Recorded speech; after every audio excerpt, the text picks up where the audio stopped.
Glória a Deus. Glória a Deus. Bem-vindos a mais uma aula da nossa escola de discípulos da Igreja de Cristo. Todos estão com a lição? Sim. Todos? Estamos na nossa quinta lição. Positivo. O arrependimento para a salvação. Amém. Amém? Amém. A escola tem a proposta de nos levar a entender aquilo que Deus espera de nós como discípulos de Jesus. Amém? Amém. Amém. E é importante nós sermos instruídos na palavra, porque a palavra ela é a fonte de resistência quando os ataques do inimigo vêm. E o ensinamento da palavra faz parte do discipulado, é uma das bases fundamentais do discipulado, é o ensinamento da palavra. Não é a base fundamental, né? Mas é uma das bases fundamentais. E nós, quando aprendemos a palavra, nós somos edificados segundo aquilo que Deus tem para nós. Amém? Quero ensinar como Jesus ensinava, sentado, para a gente começar a quebrar esse protocolo de que só pode pregar em pé. Não é verdade? Amém. Aleluia.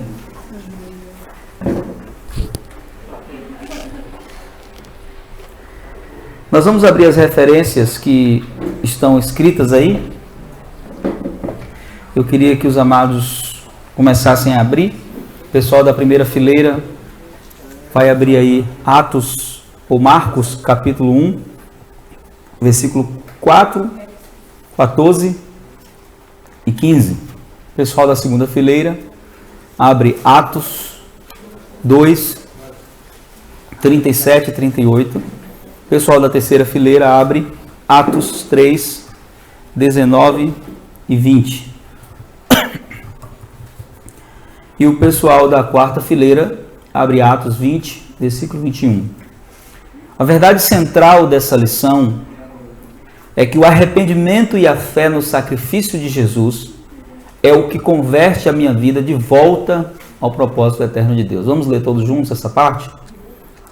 O arrependimento e a fé no sacrifício de Jesus é o que converte a minha vida de volta ao propósito eterno de Deus. Amém? Amém. Essa é a verdade central dessa lição, cujo tema é o arrependimento para a salvação, que faz parte do módulo 1, plano de Deus. O objetivo da lição é entender o que é o arrependimento bíblico, qual a sua importância e como ele opera em nós de forma correta. Amém? Amém. Então vamos ler o primeiro texto. Alguém que encontrou, por favor, leia Marcos, versículos 1, 14 e 15. E foi assim que João Batista apareceu no deserto, batizando o povo e anunciando esta mensagem: arrependam-se dos seus pecados e sejam batizados, e Deus perdoará vocês. Versículo 14. Depois que João foi preso, Jesus seguiu para a região da Galileia e ali anunciava a boa notícia que vem de Deus. Ele dizia: chegou a hora e o reino de Deus está perto. Arrependam-se dos seus pecados e creiam no Evangelho. Atos 2, 37 e 38, segunda fileira. Ouvindo eles estas coisas, compungiu-se-lhes o coração e perguntaram a Pedro e aos demais apóstolos: que faremos, irmãos? Respondeu-lhes Pedro: arrependei-vos e cada um de vós seja batizado em nome de Jesus Cristo para a remissão dos vossos pecados e recebereis o dom do Espírito Santo. Amém. Pareceu a rádio, né, Peixoto, lembra agora? Rapaz.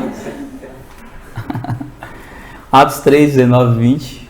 Arrependei-vos, pois, e convertei-vos, para que sejam apagados os vossos pecados, e venham assim os tempos de refrigério pela presença do Senhor. Atos 20, versículo 21. E enviei ele. Não. Quarta fila, Atos 20, versículo 21. Nedes, Nani, Edson.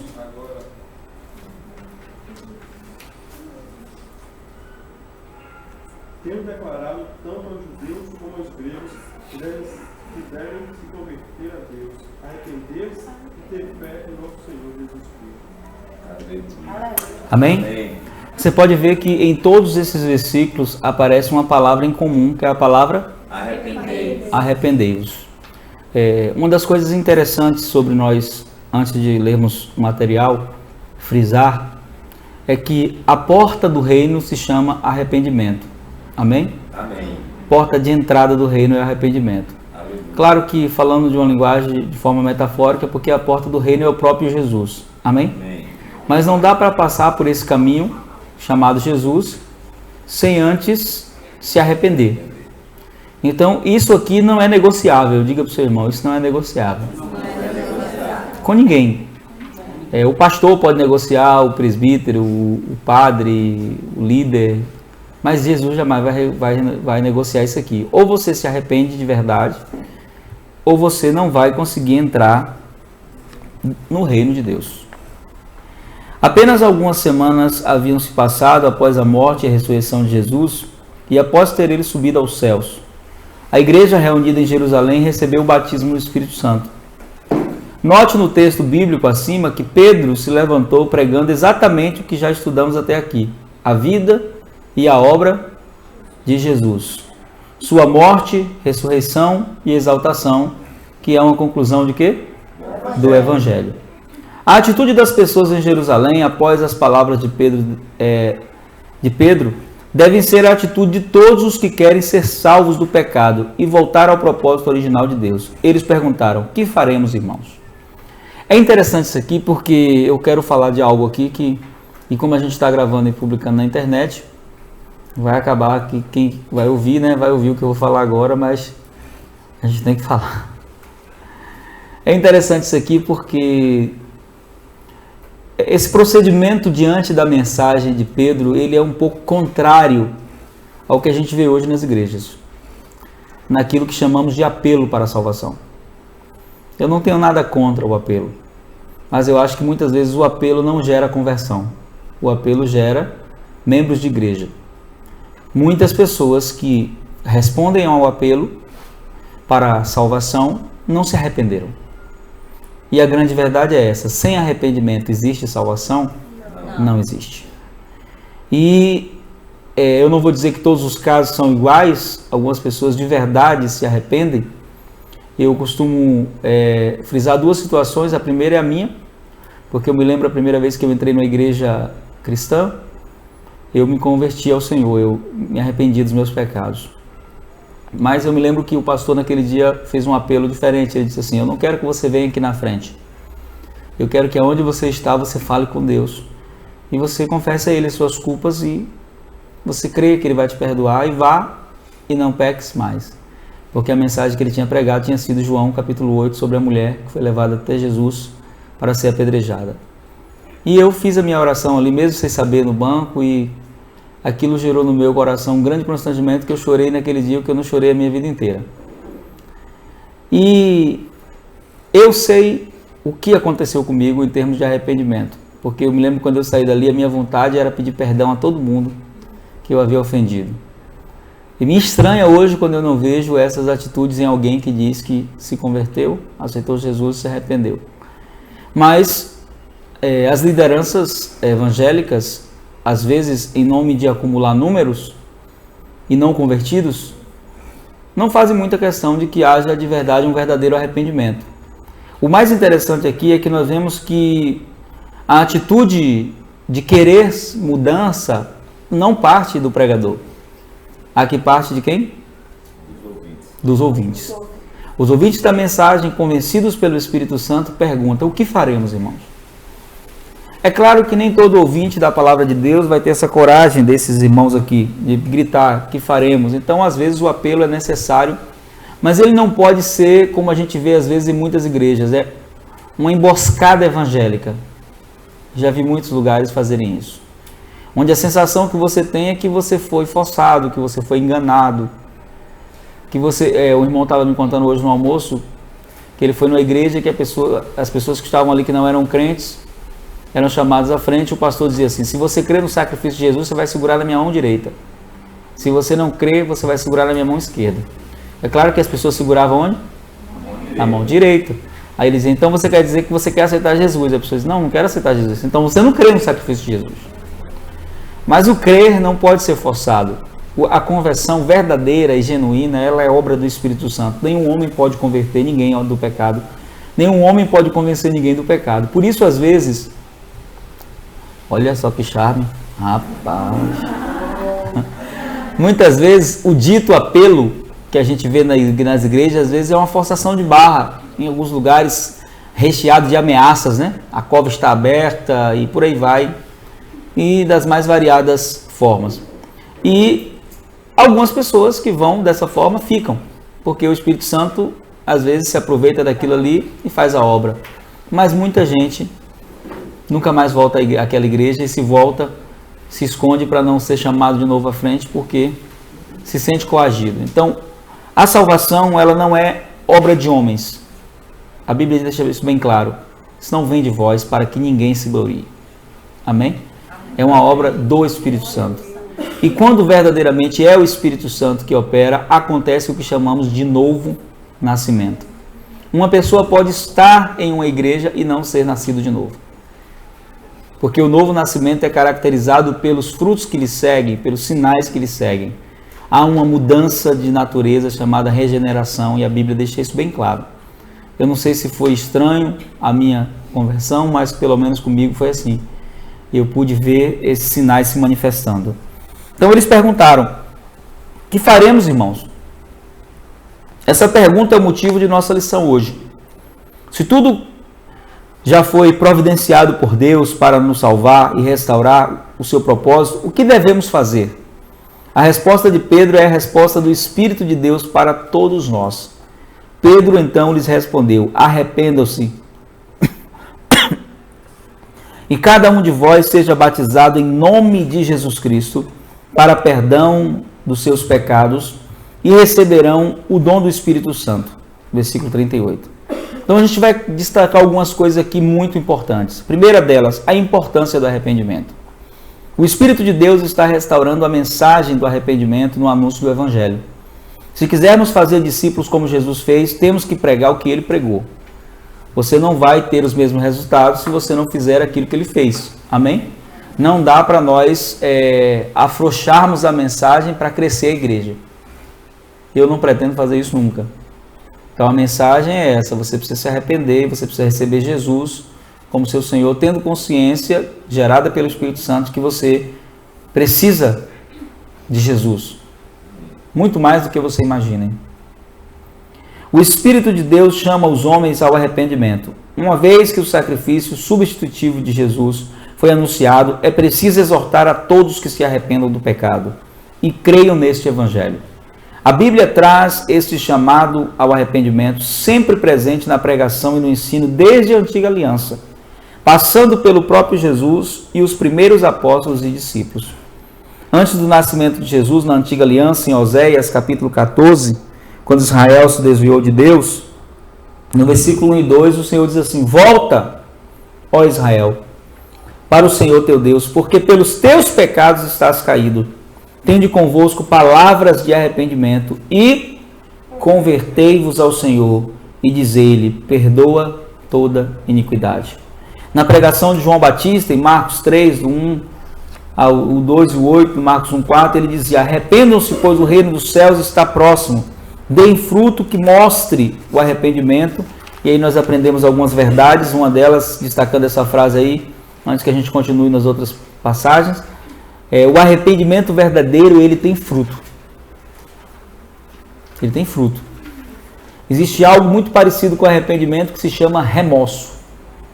E o remorso você confessa aqui, mas daqui a pouco faz tudo de novo. O arrependimento verdadeiro, ele é uma mudança de direção.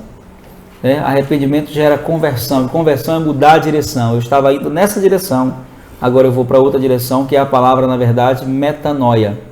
Mudança de mentalidade. Então, João, quando pregava o arrependimento, ele diz assim: olha, vocês precisam mostrar frutos dignos do arrependimento. Não adianta dizer que se arrependeu e continua com ódio no coração, continua fazendo as mesmas coisas. Desde o início do ministério do Senhor Jesus, em Marcos 1, 14 e 15, depois que João foi preso, Jesus foi para a Galileia, proclamando as boas novas de Deus. E qual eram as boas novas de Deus? Porque ele mandou nós pregarmos as boas novas, sim ou não? Sim. Ele disse, ide ao mundo e pregar as boas novas. Qual eram as boas novas? O tempo é chegado, dizia ele. O reino de Deus está próximo. Arrependam-se e creiam no Evangelho. Creiam nas boas novas. Essa foi a mensagem dos apóstolos e discípulos da igreja original, da primeira igreja do primeiro século. Aí tem as referências que eu quero que vocês leiam em casa. Eles saíram e pregaram ao povo que se arrependesse, Marcos 6,12.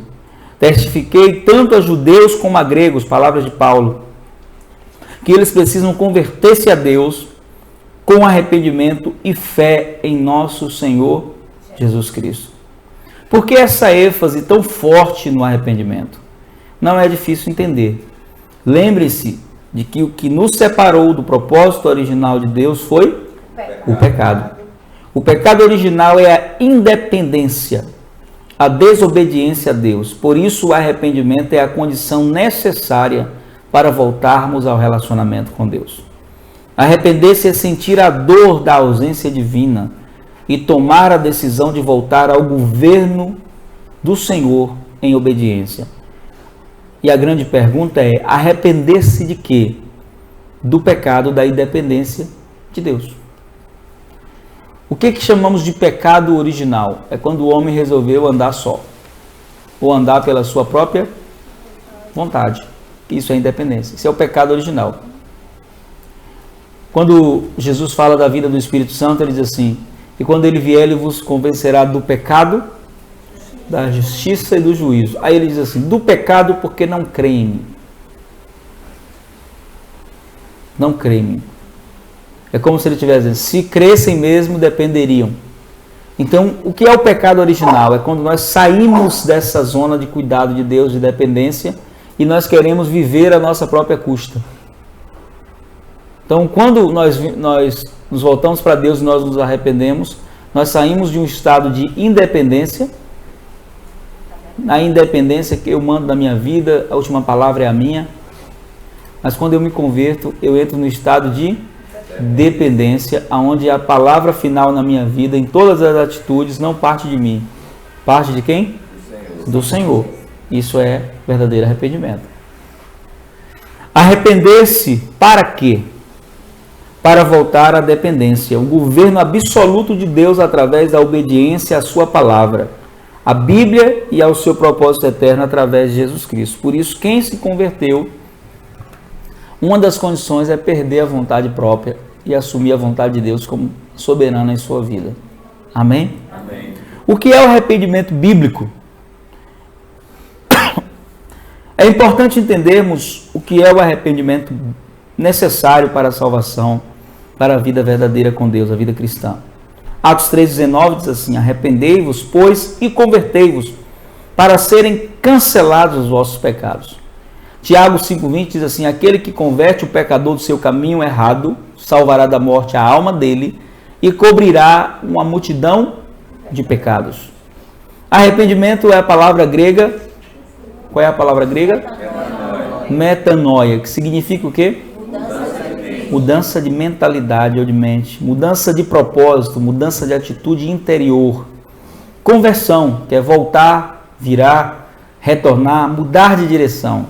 Arrependimento é uma mudança de mente, uma mudança de atitude interior, um retorno ao alvo e ao propósito original de Deus. Arrependimento é reconhecer que sou pecador, com uma mudança de direção, uma conversão, voltando-se para Deus.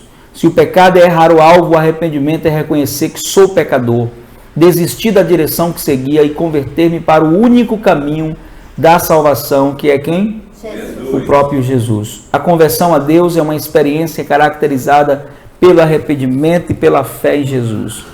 Então, se alguém diz assim, eu me arrependi dos meus pecados, esse alguém está dizendo, eu não vou andar nos mesmos caminhos que eu andava.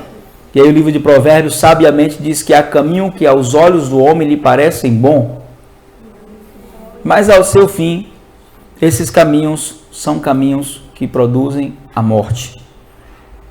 De todas as certezas que eu tenho em relação à minha conversão a Jesus, uma das que eu tenho mais clara é que se eu não tivesse me rendido ao Evangelho, hoje eu não estaria vivo mais. Essa é uma das certezas que eu tenho. Pela vida que eu levava, pela forma como eu vivia, eu hoje olho para trás e tenho essa convicção. Então, o arrependimento verdadeiro, ele muda a direção da nossa vida. Você se torna alguém que as pessoas vão, no começo, perseguir, falar que você está virando besta, que você agora vai dar dinheiro para o pastor, vai falar um monte de coisa. Mas aos poucos, se você se converteu mesmo, é inevitável, elas têm que reconhecer, ainda que elas não admitam, mas elas reconhecem que houve uma mudança na sua vida. Eu me lembro que meu pai, quando eu me converti, ele chamou um compadre dele, que a gente morava junto, e disse assim: isso aí não dura um mês, ele está indo para a igreja por causa das meninas. Ele imaginava isso porque uma garota que me acompanhou durante o primeiro mês de conversão, os primeiros meses, até que o irmão assumiu esse papel, e ela ia comigo sempre me levar em casa. Então ele achava que por causa dela eu estava indo à igreja. Mas aí ele começou a notar algo diferente em mim. Primeiro, a postura, no meu comportamento dentro de casa. Eu já não saía mais como eu saía antes.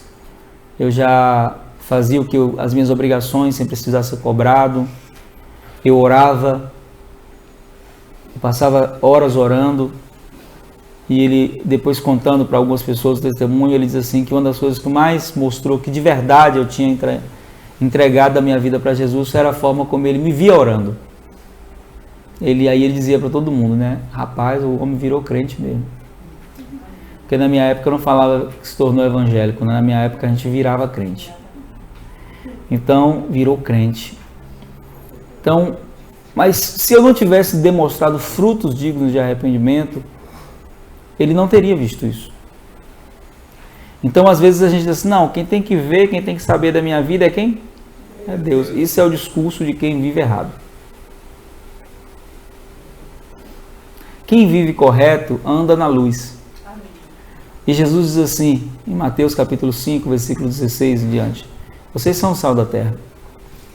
Mais adiante diz, vocês são a luz do mundo. E os homens precisam ver. Deus não precisa ver, porque Deus vê o coração. Mas os homens verão as vossas boas obras e glorificarão ao Pai que está nos céus. Então até quem não é crente vai dar glória a Deus por sua causa. Como é que dá? Diz assim, mas rapaz, Deus é poderoso mesmo, porque para transformar um negócio daquele, só Deus mesmo. Eu ouvi isso várias vezes. Você assim, rapaz, tu é crente hoje? Sou. Jesus existe. Então glorificava a Deus por quê? Porque estava vendo ali uma obra de Deus, né? Um milagre aconteceu ali, porque esse cara que era todo torto, que era um bandido, que era um criminoso, agora está aí, não briga mais com ninguém, não caça mais confusão com ninguém. Descarregou aqui, Edson. Cadê o outro? Peguei. Não briga mais com as pessoas, não caça mais confusão, não vive mais nos bares, não vive mais nas festas. O que é que aconteceu? Que mudança foi essa? E aí eles diziam, só Deus. E isso é o que Jesus está falando. As pessoas começam a glorificar a Deus. Ainda que elas não digam glória a Deus, mas elas dizem assim, foi Deus que fez isso. E é reconhecer, o que é glorificar a Deus? É reconhecer a obra que Ele fez. Amém? Então, não houve uma mudança só no meu aspecto físico, porque às vezes a gente vê uma mudança no aspecto físico, a pessoa muda as roupas, né? Ela muda a aparência, mas as atitudes permanecem as mesmas. Isso não é arrependimento. Então, o meu pai, ele olhava para mim e ele dizia, rapaz, que obra, viu? Só Deus pode fazer isso. Então, isso é o que a metanoia produz, né? A mudança de mentalidade. Eu já não pensava mais igual, eu já não tinha os mesmos ideais. Antes eu pensava em tirar vantagem de tudo, eu pensava em fazer maldade, e agora a minha mente começou a ser trabalhada para pensar de outra forma. Então, houve um arrependimento, houve uma condição de mudança interna. Arrependimento mais fé é igual a conversão. Observe essa verdade nos textos seguintes. Atos 20, 21, Paulo diz, terceira vez que a gente fala esse texto, convertam-se a Deus com e fé Em quem? Em nosso Senhor Jesus. Marcos 1, versículo 4, 14, 15. Arrependam-se e creiam no Evangelho. Arrependimento sem fé no Evangelho de Jesus não é arrependimento ensinado pela Bíblia.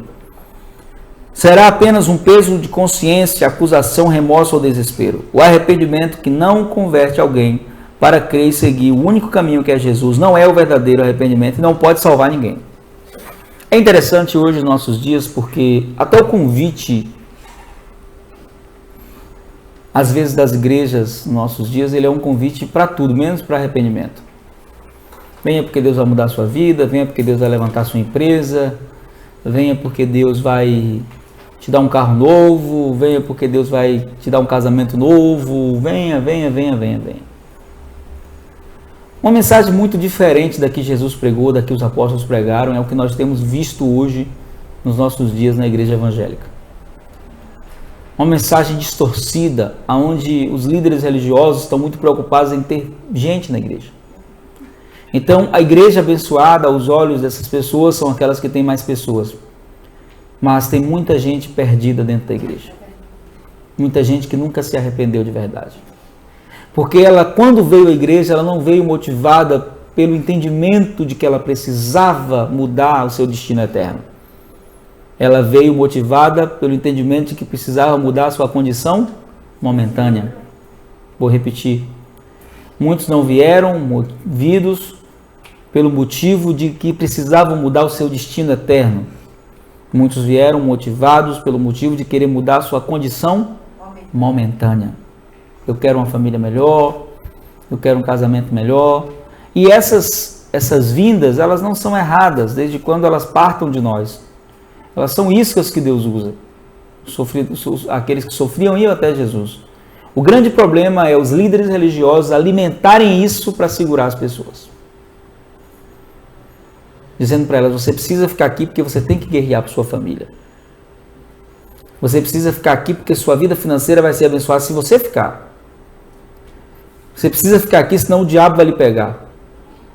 Você precisa ficar aqui porque se você não ficar aqui na igreja, você está perdido. Mas não fala que está perdido eternamente. Então, não há uma expressão de verdade. Né? Tem uma história que virou hino, que é a história do irmão Adão. Não sei se vocês já ouviram esse hino, o hino do irmão Adão. O irmão Adão era aquele crente evangelista, mas o irmão Adão era semi-analfabeto. Mas o irmão Adão encontrou com ele dizia assim, já aceitou Jesus? Não, precisa aceitar Jesus. Se não aceitar Jesus, o fim é triste.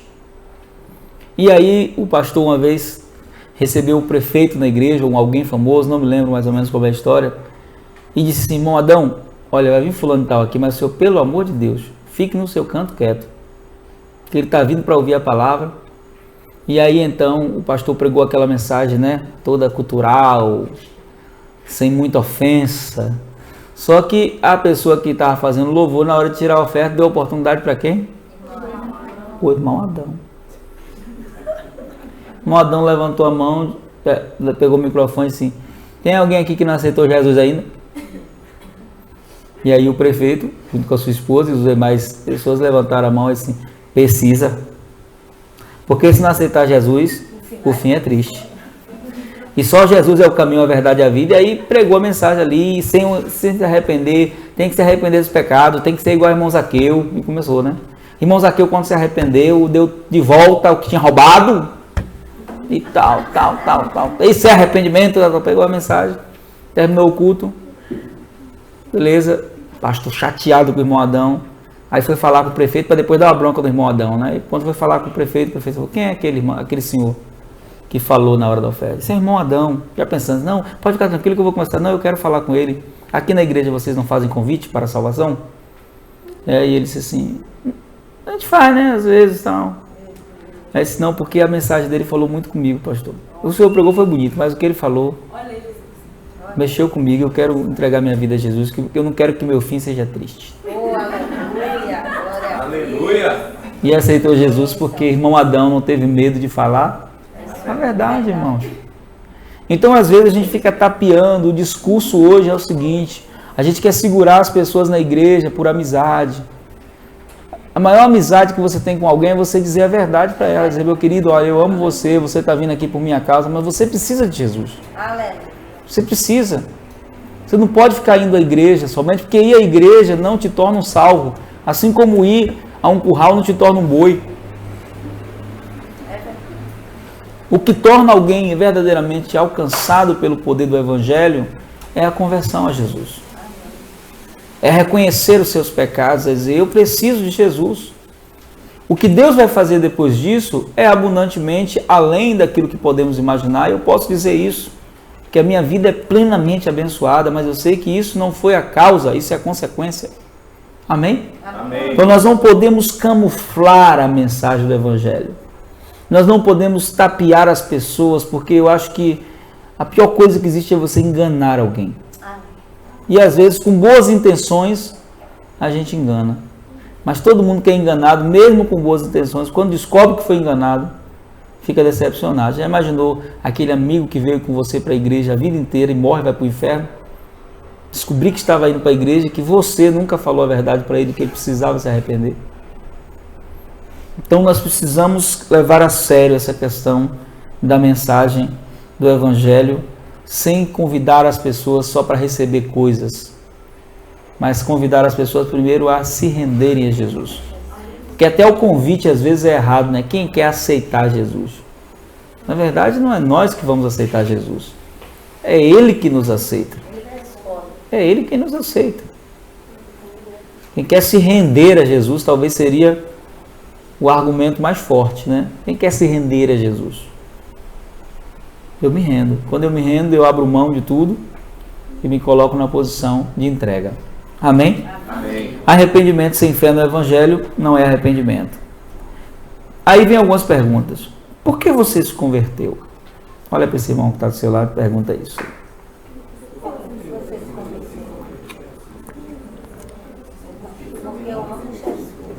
Eu me converti porque me arrependi do pecado e criei em Jesus como meu único e suficiente Salvador. Uma das grandes verdades sobre a conversão, e é interessante falar isso, é que Jesus não pode ser o meu Salvador se antes Ele não for meu Senhor. Por isso sempre nós dizemos, reconheça Jesus como seu Senhor e Salvador. Jesus não salva a quem Ele não é Senhor.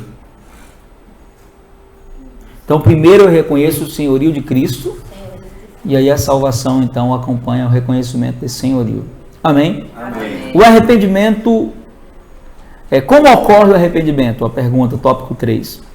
O arrependimento que conduz à salvação é obra do Espírito de Deus em uma pessoa, e não apenas uma capacidade humana de raciocínio, lógica ou decisão. É o Espírito de Deus que convence o homem do pecado e o capacita a se arrepender. Aí nós temos algumas referências que os irmãos podem ler depois. Amém? Esse arrependimento que vem de Deus e nos leva à conversão é um arrependimento integral, atinge todo o ser e é sempre de dentro para fora. Mudança externa sem mudança de atitude interior se torna legalismo, aparência e costumes ou dogmas religiosos. A gente vê muito isso. Pessoas que mudaram a aparência, né? Hoje ele não veste mais roupa jeans, mas ele veste terno, gravata, e ele acredita que por causa disso ele é salvo. E a mudança externa, ela nunca deve ser movida por religião. Ela tem que ser movida pelo Espírito Santo, porque quando é o Espírito Santo que convence, você tem certeza de que foi ele, acabou.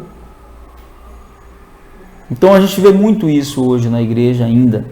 Pessoas que acreditam que mudaram a roupa, mudaram o idioma, né? Porque a gente tem hoje o crentez ou o evangeliquez, que é aquela fala em que a pessoa chama as pessoas de vaso, de terra, né? E aí, irmão, acho que está falando assim, está tudo certo. E não é verdade isso. O arrependimento pode ser um processo gradativo ou instantâneo. Veja um exemplo de arrependimento ocorrendo em grande colheita de vidas no início da igreja, no livro de Atos, a gente já leu essa referência. Ouvindo eles, primeira coisa que eles fizeram foi? Ouviram. Por isso a Bíblia diz, como ouvirão se não há quem pregue, né? O arrependimento operado no intelecto. Mudamos nossos conceitos e raciocínios, pois nos tornamos conscientes do pecado que há em nós. Mudamos a maneira de pensar em Deus, no pecado e no próximo. Contudo, o arrependimento não pode atingir só o intelecto, ou será apenas medo da consequência do pecado, sem necessariamente odiá-lo. O trabalho do Espírito Santo continua, e aí diz, compungir-lhes o coração. O arrependimento operando nas emoções. A palavra compungir significa picar, furar, ou uma emoção de tristeza. Nossos sentimentos começam a mudar, passamos a amar o que não amávamos. A dor por ferir a santidade de Deus vai aumentando dentro de nós, sentimos tristeza por causa do pecado. Aquela tristeza que a gente nunca sentiu por ter errado, a gente sente. Isso é sinal de arrependimento. Há uma frase de um avivalista que diz que arrependimento sincero gera dor e gera lágrimas. Dói, porque a gente se sente triste por ter ferido a santidade de Deus. Então nós entramos no estado de tristeza. E a Bíblia vai dizer, né, que a tristeza, segundo Deus, leva a arrependimento. Agora, porém, me alegro, não porque vocês foram entristecidos, mas porque a tristeza levou ao arrependimento. Pois vocês se entristeceram como Deus desejava, e de forma alguma foram prejudicados por nossa causa. O que Paulo está dizendo aqui? Que existe uma tristeza que não é tristeza, é bênção. Quando a gente perde essa tristeza aqui, tem alguma coisa errada com nós, conosco. Aquela tristeza pelo pecado. Às vezes você ouve alguém fazer a seguinte pergunta: pastor, como é que aquela pessoa consegue errar tanto e continuar na igreja? Como é que aquela pessoa consegue errar tanto e continuar pregando? Sabe como começa? Quando ela começa a perder a tristeza ao pecado. Então ela começa a se acostumar com o pecado. Ela acha que não deve mais pedir perdão. O arrependimento dela não é sincero. Na cultura judaica existe um tempo chamado Yom Kippur. Alguém já ouviu falar desse tempo? Não. Yom Kippur é o tempo do arrependimento. Vai ser agora. Eles vão ter o ano novo. Agora. E depois do ano novo, se eu não me engano, uma semana antes ou uma semana depois, não tenho exatidão de certeza agora, faz tempo que eu estudei sobre isso. Se eu não me engano, é uma semana antes de virar o ano. Eles não viram o ano sem acertar as contas com as pessoas. Então é o tempo de pedir perdão a Deus, a alguém. Então esse tempo do arrependimento, então eles jejuam para Deus mostrar pecados ocultos. Eu conheci uma igreja no Rio de Janeiro, conheço, que eles têm, se eu não me engano, a cada 2 meses ou a cada 6 meses, um dia de arrependimento com toda a igreja. Então o pessoal vai para a igreja e veste pano de saco e coloca a cara no pó e começa, Deus mostra para a gente aqueles pecados em nós que nem a gente consegue enxergar. Você sabe que existe esses, né? Pergunta para você, mas você sabe que existem esses pecados? Davi nos ensina isso, quando ele diz assim: sonda-me, Senhor, esquadrinha o meu caminho, o meu coração, e vê se há em mim algum. O que é que ele nos ensina ali? Que pode existir em nosso coração caminhos maus que a gente não está tendo. Como é que isso acontece? Começamos a perder a tristeza. Essa tristeza aqui, ela não é ruim, ela é boa. É aquela tristeza que deve existir em você. Porque se ela não existir, tem alguma coisa errada com a sua santidade. Se você peca, você não fica triste. Sempre que eu conto meu testemunho, meu de Rose, né, do nosso relacionamento, eu falo o seguinte: eu conto aquela parte que eu ofendi ela e fui para casa, o Espírito Santo começou a falar comigo. Por quê? Eu aprendi algo desde que eu me converti. Se você de verdade tem o Espírito Santo, de verdade, Você jamais vai ofender alguém e vai continuar com o coração igual. Você jamais vai fazer alguma coisa contra alguma pessoa e vai conseguir dormir em paz. O Espírito Santo mesmo não deixa. Ele não te acusa, quem acusa é o diabo. Mas o Espírito Santo mostra o que está errado. Ele diz: meu filho, vamos consertar. Meu filho, vamos consertar. E ele só sossega quando você conserta. Então tem que haver uma tristeza. Agora a gente está falando de arrependimento pós-conversão, amém? Amém. O arrependimento não é uma coisa que a gente faz lá na porta e serve para a vida inteira com Deus. Não. Diga para o seu irmão, nós temos que nos arrepender diariamente. Diga, sabe por quê? Porque nós erramos diariamente. Amém? Acerta as contas. Não deixe o sol se pôr sobre a situação. O que é que Deus está querendo dizer através de Paulo? Não deixe o dia terminar sem se lavar no sangue. Amém? Amém. Porque só entra na Nova Jerusalém aqueles que lavaram suas vestes no sangue do Cordeiro. Amém? Amém. A momentânea tristeza para arrependimento gera alegria até do céu. Lucas 15:7 fala que Deus se alegra quando um pecador se arrepende. Entretanto, o arrependimento apenas emocional torna-se só remorso e desespero. Você já viu tanta gente chorando e dizendo: Deus, nunca mais eu faço isso, meu Deus. No outro dia faz tudo igual. Isso é remorso. E finalmente, para terminarmos, né? Que faremos, irmãos? Arrependimento operando na vontade da pessoa. Nesse ponto desejamos e decidimos mudar de direção e de reino. Queremos fazer não a nossa própria vontade, mas a vontade de Deus, que é melhor. É nesses pontos que decidimos seguir a Jesus e submeter-nos a Ele, tornando-nos discípulos de Cristo. Lucas 9:23, Jesus dizia a todos: se alguém quiser, diga para o seu irmão, se alguém quiser. Se alguém quiser. Não é obrigado, fala com ele. Não é obrigado. Não é imposto. Não é imposto. Não é forçado. Não é forçado. É se alguém quiser. Se alguém quiser. Quiser o quê? Acompanhar. Acompanhar. Minha primeira condição é: Negue-se a si mesmo. negue a si mesmo. Tome de vez em quando. Não. Todo dia. Tome de vez em quando. Tome aos domingos a sua cruz. Diariamente. Tome no dia da ceia. Diariamente. Tome no ano novo. Diariamente. Vai virar o ano aí. É isso, é? Tome o quê? Diariamente a sua cruz.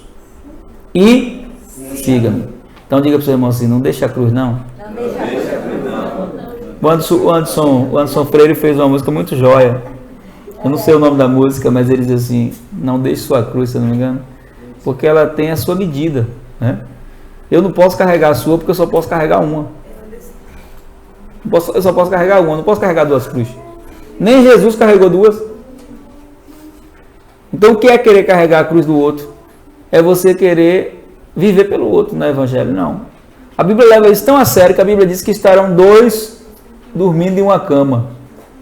Um vai subir e o outro vai ficar. Mostrando que pode ser casado, compactuar da mesma fé, entre aspas, e não ser tomado pelo Senhor. Então é preciso nós entendermos que o compromisso com Deus ele é pessoal. Ele abençoa na coletividade, mas a decisão é minha. Eu preciso querer. Jesus não diz que ninguém pode querer por você, amém? Amém. A próxima lição nos levará a ampliar mais essa dimensão de arrependimento como uma decisão completa pelo reino de Deus. Vamos ver que o arrependimento nos identifica com a cruz de Jesus e por isso somos salvos.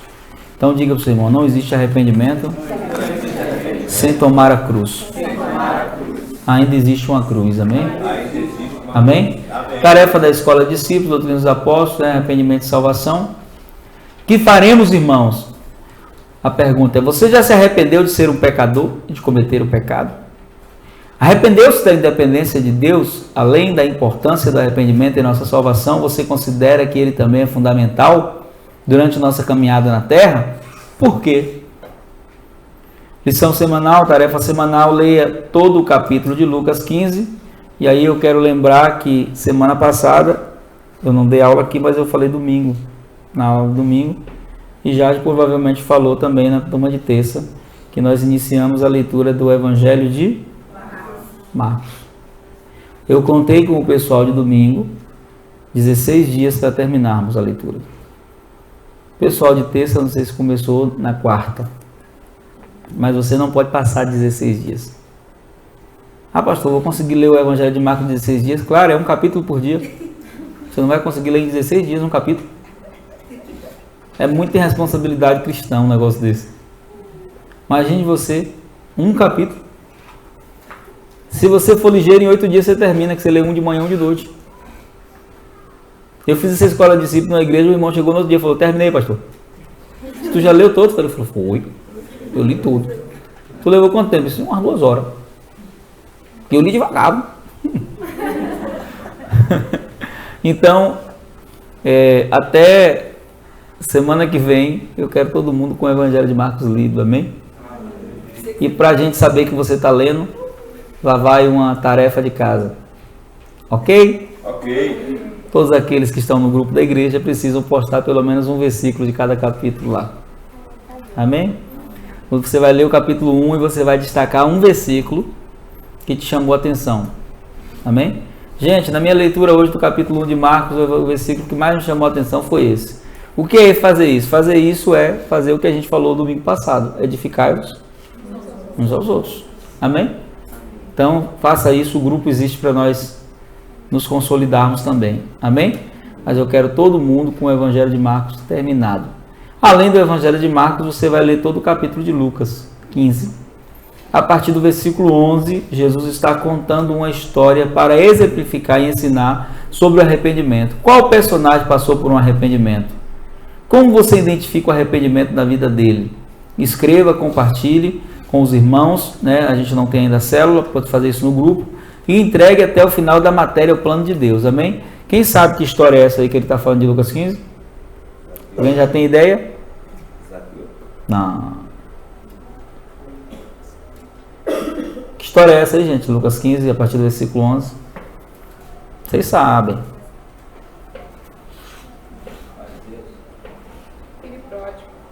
O filho pródigo. Então aí você vai ler e vai dizer qual personagem passou por um arrependimento, como você identifica o arrependimento na vida dele. Você vai pontuar isso aí, amém? Amém. Qual foi que passou pelo arrependimento? Ah, foi esse. Como foi que você pode identificar que ele de verdade se arrependeu? Então escreva lá, compartilhe, amém? Abençoe pessoas. Diga para o seu irmão, mergulhe na palavra. Mergulhe na palavra. Motivo de oração da semana, mais Bíblia, amém? Leia e ore os Salmos 51 e 32. Quem sabe fazer isso, orar os Salmos? Quem sabe? Quem não sabe? Pastor, não sei orar não. Quem sabe orar? Eu Os Salmos. É simples. Quando você ora o Salmo, você se coloca no lugar do personagem que escreveu.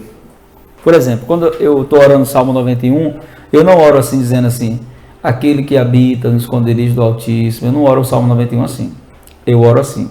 Eu que habito no esconderijo do Altíssimo, à sombra do Onipotente estou descansando.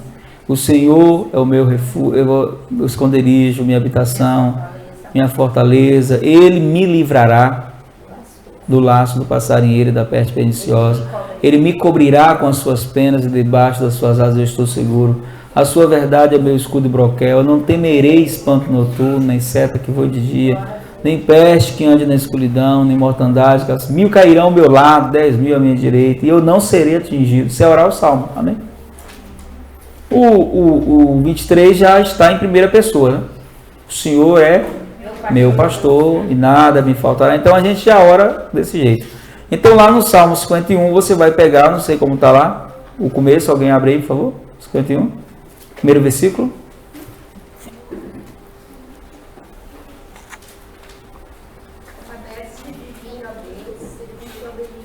Já está também em primeira pessoa, então está muito bom, está muito fácil. Você vai orar isso, amém? Tira como leitura de oração deixa eu te falar uma das coisas mais importantes, né? A apóstola Valnice tem um livro com esse tema e tem um outro escritor estrangeiro que também tem um livro com esse tema, cujo tema é Orando a Palavra. Orar a palavra é orar perfeitamente.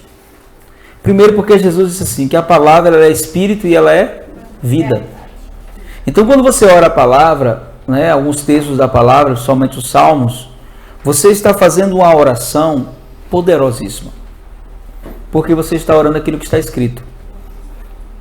E a Bíblia diz que Satanás, ele teme o juízo escrito. Porque ele sabe que o que está escrito vai se cumprir ou já se cumpriu de verdade e fato. Amém? Então esses dois salmos, o Salmo 51 e o Salmo 102, são salmos de Davi quando ele pecou.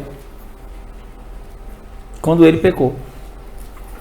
Então Davi, ele tinha alguns medos. No Salmo 51, por exemplo, ele diz assim, não retires de mim o teu Espírito Santo. Porque o Espírito Santo naquela época não era como hoje.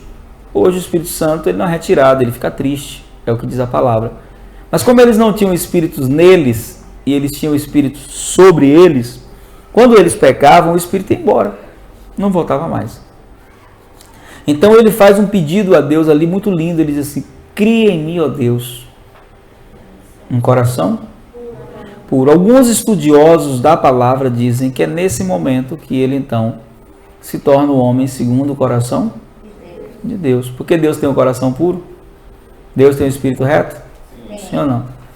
Então, depois dessa experiência, quando houve um arrependimento verdadeiro, que foi o que Deus fez, com que Deus olhasse para Davi de forma diferenciada, ele ora e pede, cria em mim, ó Deus, um coração puro. E dar-me um espírito reto.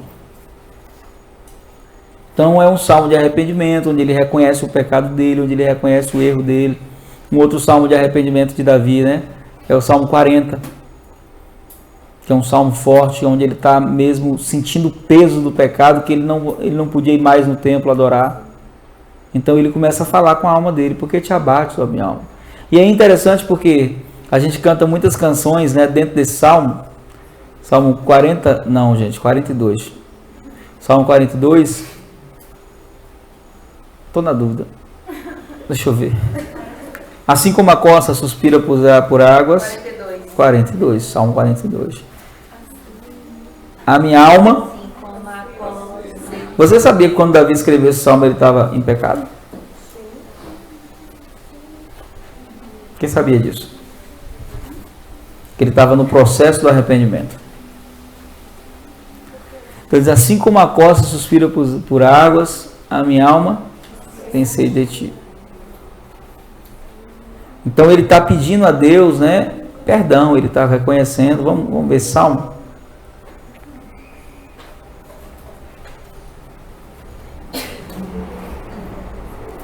Eu estou lendo alguns textos de Jesus porque eu estou preparando uma mensagem muito polêmica sobre isso, né? O cristão não pode ter sede de Deus. É o tema. Não pode? Não. Tem que ser saciado todos os dias.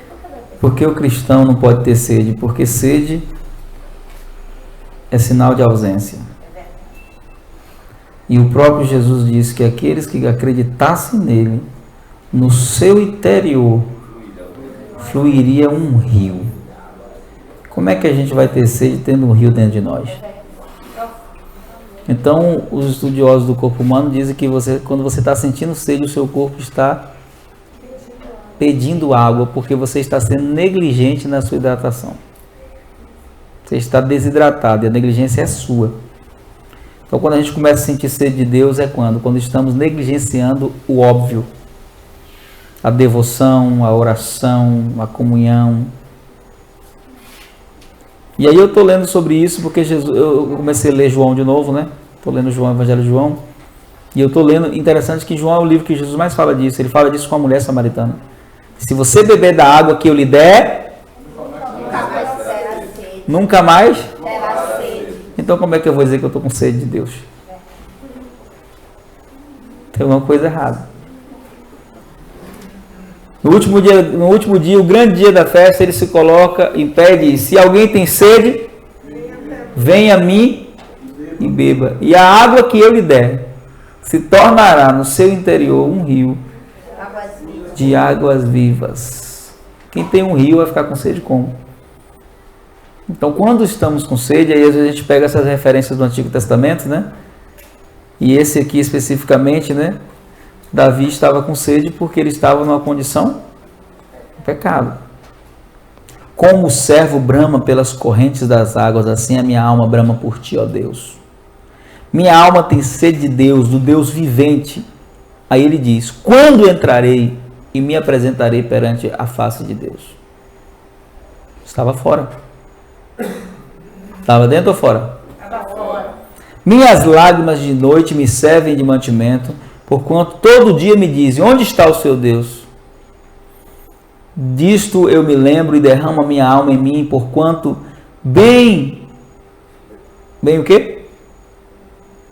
Eu estou uma versão minha aqui que está toda bagunçada as letras. Bem o quê?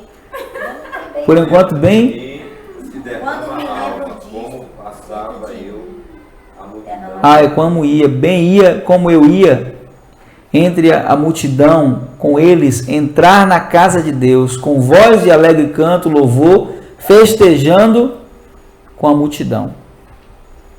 Olha só, você vê que esse aqui são palavras de alguém que está com a comunhão em dia com Deus, ou alguém que está na decadência?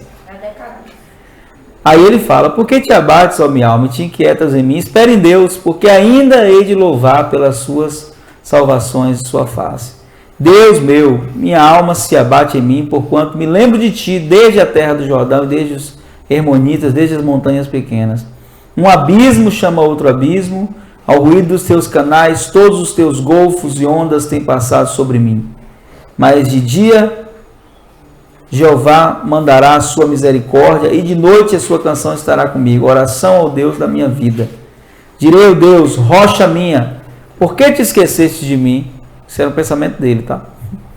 Porque ando de preto pela opressão do inimigo, com ferida mortal em meus ossos me afrontarão meus adversários. Quanto a mim, todo dia me dizem: onde está o seu Deus? Por que te abates, ó minha alma? E por que te quietas em mim? Espere em Deus, pois ainda hei de louvá-lo. Ele é a perfeita salvação de minha face e o meu Deus. Então, essas aqui são palavras de alguém que tinha pisado na bola, né? E que está em arrependimento. Então, esse arrependimento é necessário todos os dias, amém? Mas arrependimento e sede são duas coisas diferentes. Eu gostei do versículo. Temos que estar saciados. O versículo para memorizar, né? Gostou porque é pequeno, né, Tita? Atos 13, 19, que diz: arrependei-vos, pois, e convertei-vos para serem cancelados os vossos pecados. Atos 3, 19. Vamos agora à tarefa do decorando. Com o versículo da semana passada, com a nossa irmã Thaisa. O versículo da semana passada? Não deu para gravar. Não deu? Uma semana? Não consegui, não. Tá? Não conseguiu? Foi. Deixa eu dar uma técnica para a memória. Não tem técnica, é só se dedicar. Fala que você não se dedicou. Você leu quantas vezes o versículo essa semana? 5 vezes. E não aprendeu? Bota a mão na cabeça dela e Rose. Eu estava pensando em tomar um filtro, alguma coisa para a memorização. Irmã Gabriela, versículo da semana passada. Não pelo sangue de vós e desígnio, mas pelo seu próprio sangue. Tô ouvindo não? Alguém tá ouvindo? Não. Olha aí de novo. Marcela não veio porque já ia falar 2, agora vai falar 3, terça-feira. Bora, Gabi. Esqueceu. Bonito. Adriana? Não por meio do sangue de bodes e bezerros, mas pelo seu próprio sangue. Entrou no Santo dos Santos, de uma vez por todas, tendo obtido Eterna redenção. Mais alguém gravou? Nem. Peixoto? Zé Carlos? É isso, Zé. Semana que vem, quem vai falar os versículos vai ser Zé Carlos. Amém? Eu, Tita esse tá ótimo. e Gabi. Semana que vem. Obrigada, gente. Ele só ficou nervoso. Ah, tá bom. E eu tô Ok. fera. Tá fera, né, Tita? Vamos ver. Daí você tá fera, né? Mas vai ter os outros anteriores também. Rapaz, Desde o primeiro. o pastor falou Ó, Vai cansar E a mais no final referência, do inclusive, módulo. cadê a no final do módulo, a gente vai chamar para falar os versículos todos que nós compartilhamos. eu quero referência? isso aqui. Não, é para falar todos. Daqui pra lá tem que ser tudo. Qual é o primeiro versículo, Tita, da primeira aula? Eu vou tomar centro. Hã? Eu vou tomar centro, papi. Tem que tomar sempre a vitamina, não é? O versículo da primeira aula é mais fácil. Tá no escudo da igreja, Tita. Tá no escudo. Tá aí, tá aí. Tá aí nada, é Tita. Eu esqueci, papi. Eu fico nervosa. Só o sangue do Cordeiro. Outra palavra do irmão. Olha, aqui, gente, fala aí, fale. Não, que ela tava dizendo qual foi. Eu acredito que vai. Fale, acredito, fale.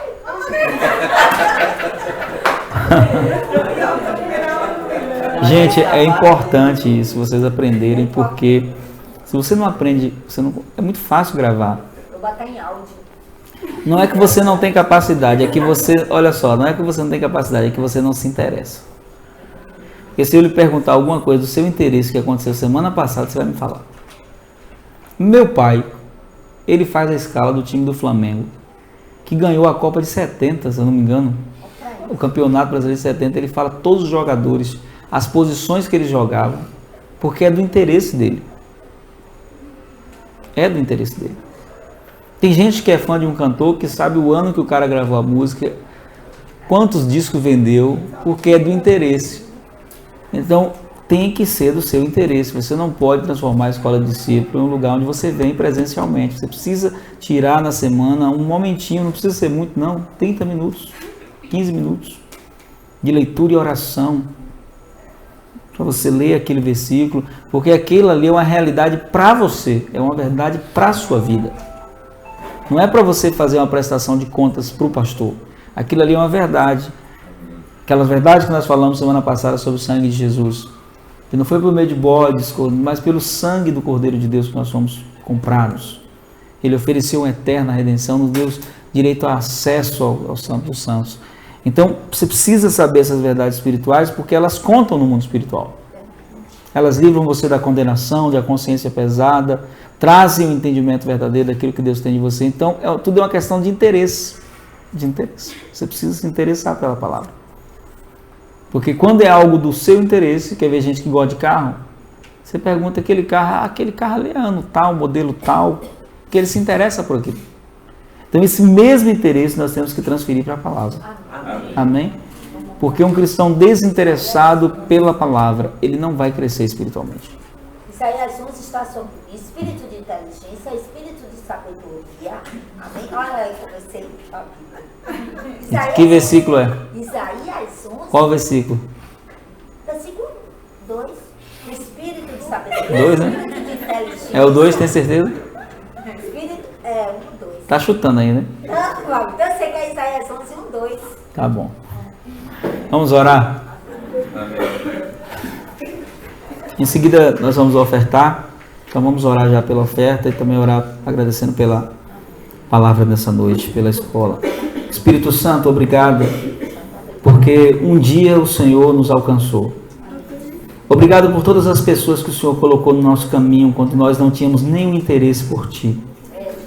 Senhor, eu quero te agradecer pela vida de Dona Lourdes, que foi a pessoa que o Senhor usou para falar do Evangelho para a minha vida, pela vida de Edivaldo. Senhor, eu te agradeço por aquelas pessoas que, mesmo quando eu não queria ouvir, elas falavam. Pessoas, Pai, que hoje eu sei o quanto elas foram importantes na minha vida. Eu quero te agradecer por essas pessoas, Pai.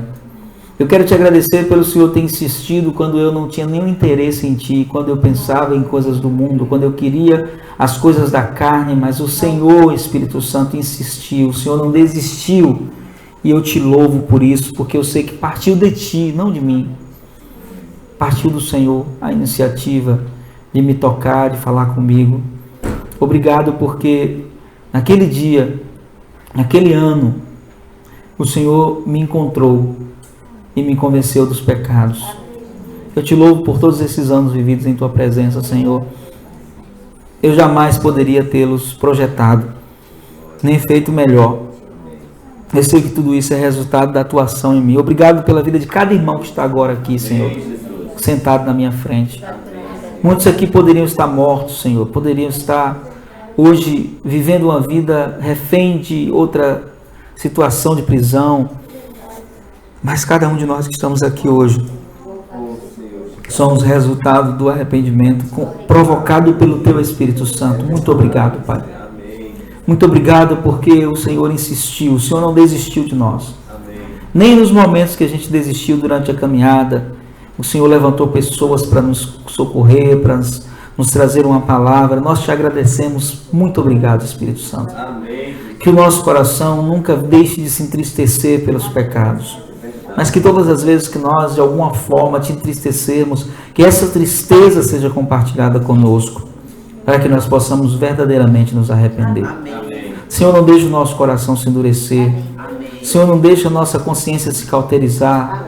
Senhor, não deixe nós enxergarmos as coisas pecaminosas como normais. Não deixe, Senhor, não deixe. Faz-nos enxergar, nos dê olhos puros, porque a tua palavra diz: se os teus olhos forem bons, o teu corpo será luz. Mas se os teus olhos forem ruins, forem maus, a luz que há em ti, ó, quão grandes trevas serão. Nós não queremos viver esse engano, Senhor. Por isso, nós queremos te pedir, não nos deixe estar enganados como a igreja de Laodiceia, que achava que era rico, que tinha tudo, mas que vivia distanciado de ti. Em nome de Jesus, nos perdoe pelas vezes que nós nos comportamos assim, achando que tudo estava bem, quando lá no fundo nós sabíamos que não estava bem, Pai. E nos dê um coração quebrantado, porque a tua palavra diz, Pai, que um coração quebrantado o Senhor não rejeita. Nos ensina a chorar de novo pelo pecado, Senhor. Nos ensina a sentir dores pelo pecado. Nos fazendo sentir, Senhor, que aquela morte na cruz não foi em vão. Não nos deixe crucificar novamente o Filho de Deus por meio das nossas atitudes. Não nos deixe fazer isso, Senhor. Não nos deixe fazer vão o teu sacrifício, mas nos dê a graça de podermos todos os dias olhar para ti e sabermos que precisamos de ti. Em nome de Jesus. Amém. Amém. Saia do seu lugar com alegria e venha nessa noite ofertar ao Senhor em nome de Jesus. Amém. Queremos o teu nome.